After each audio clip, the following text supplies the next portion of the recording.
بما ان الكوفي بقت غاليه في كل مكان ومن اول 150 لغايه 350، فانا النهارده هقول لكم ازاي تشربوا احلى كابتشينو في البيت والسعر يتراوح من 5 جنيه ل 10 جنيه. وكمان الشتاء داخل بقى وموسم الدراسه والسهر على المذاكره، فيلا بينا نعملهم ونشوف انهي احلى واحد فيهم وسعره كام. دلوقتي بقى هنبتدي باول نوع. ايه مميزاته وايه عيوبه وايه اللي عجبني وايه اللي ما عجبنيش. هنجهز كل الكوبايات بتاعتنا. ده كده المج الاولاني، وده كده النوع الثاني. وللمعلومه يا جماعه انا جايباهم كلهم حاجات تكون كلاسيك، يعني من غير اي فليفر. وده كده النوع الثالث معانا.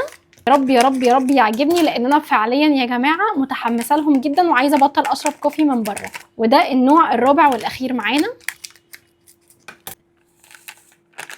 دلوقتي بقى هبتدي ان انا اصب الميه بنفس المقدار في كل الكوبايات عشان نتاكد من طعم كل كابتشينو فيهم، اذا كان هو فعلا تحفه ولا ما يستاهلش ندفع فيه فلوس ونروح للحاجات اللي ب 150 وب 200.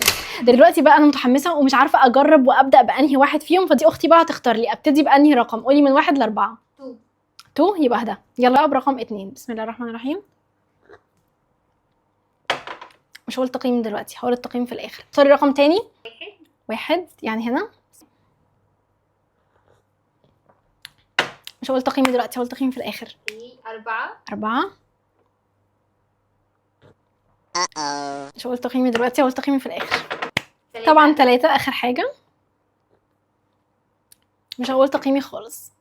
مش عارفه تقييمك ايه هو بجد رياكشناتي باينه قوي للدرجه دي. اول نوع معانا وهو اللي كسب معانا، هو كان اول واحد اجربه وفعليا ده كان احلى واحد فيهم. من ناحيه السكر كان مظبوط وكنت حاسه ان انا مش متضايقه، لكن جينا عند النوع ده حسيت ان هو حلو ولكن ناقص شويه سكر، بس ستيل بالنسبه لي هو حلو قوي. هنيجي بقى للنوع ده، فهو بالنسبه لي كان يعني يعتبر هقيمه ب5 من 10. ما حبيتهوش خالص.